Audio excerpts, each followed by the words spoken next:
If merger were pursued, I think the result would look something like this. Members of the building to be used. 1. Those strongly committed to a downtown church would stay. 2. Those strongly supporting this church, but for long-time family and building-tied reasons, would consider this a chance to leave. 3. The uncommitted would remain uncommitted or sever their tie. Members of the building have been abandoned.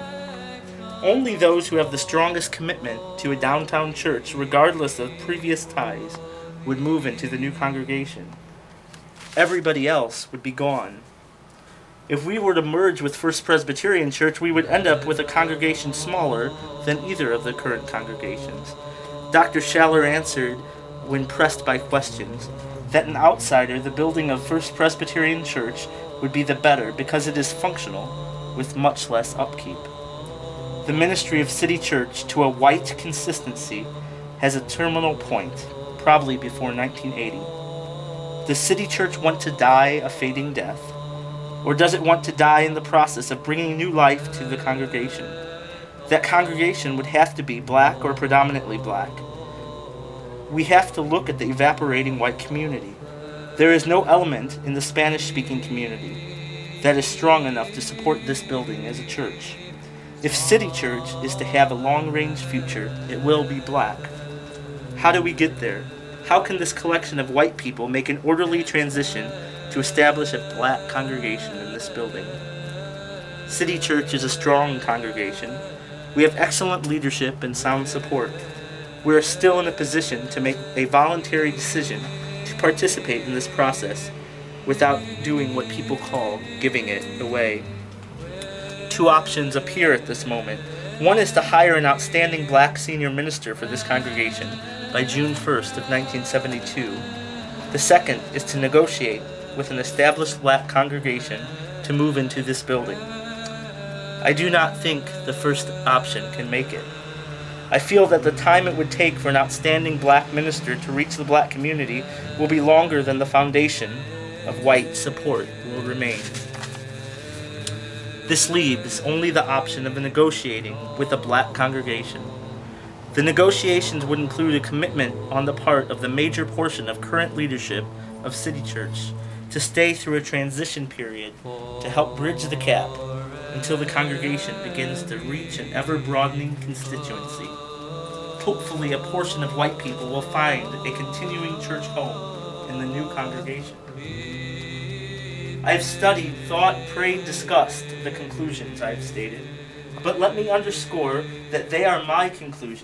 The congregation does not have to accept them as valid, but the congregation must draw its own conclusions. Drifting is itself a conclusion, a decision. In summary, I see City Methodist Church to have two choices, each involving the death of the congregation of City Church, as it has been known. First, to continue basically as we have been. This projects an acute crisis in the next 3 to 7 years. Second, to begin negotiations now to establish a vital black congregation in this building.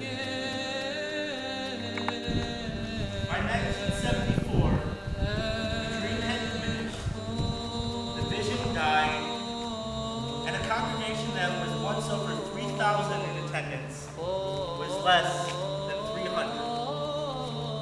For a building this size, it was almost impossible.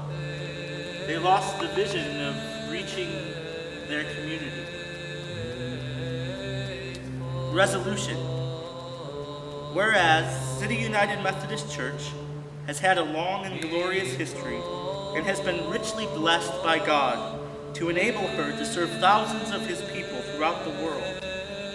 And whereas many members of City Church have already gone to share what they have learned here with others, and whereas the remaining members of City Church may want to eventually find worship centers in other areas, and whereas we desire to assist these members to find suitable avenues of worship and service in the future, and whereas we desire to protect and perpetuate the arts, artifacts, and contents of this church building.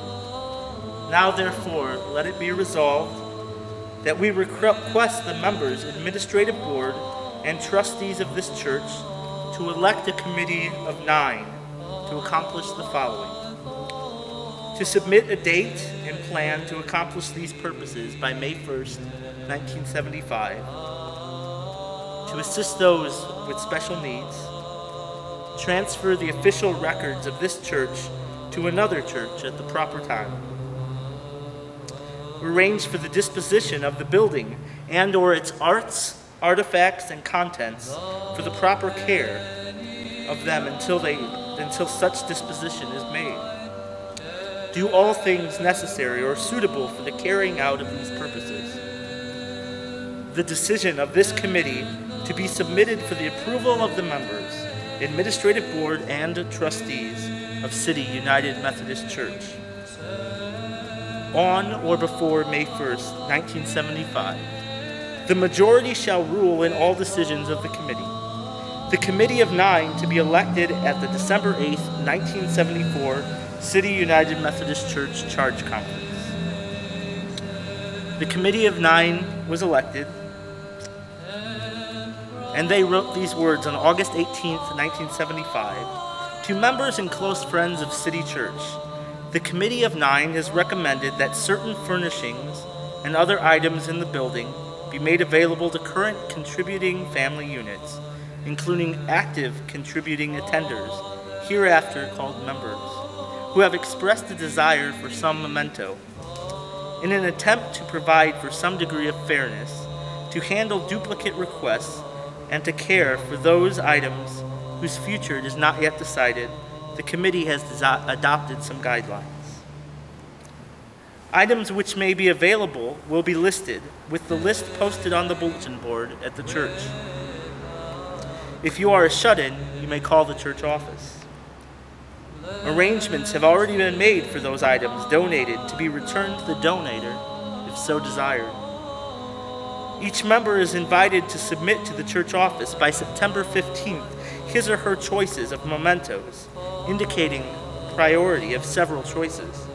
If you have already made a request, you need not make another. In cases of duplicate selections, members with the longest membership will be considered for their first choice, after other member choices have been made. A second priority choice by each will be afforded, and then a third, and so on. The committee will review and may revise the resulting list before adopting it. After the list is adopted, members will be notified of their items and will be asked to make a memorial donation, and will be reviewed by the committee only to prevent glaring injustice. All items are to be accepted in existing condition and are to be picked up by the member after October 6th. Sincerely, the Committee of 9.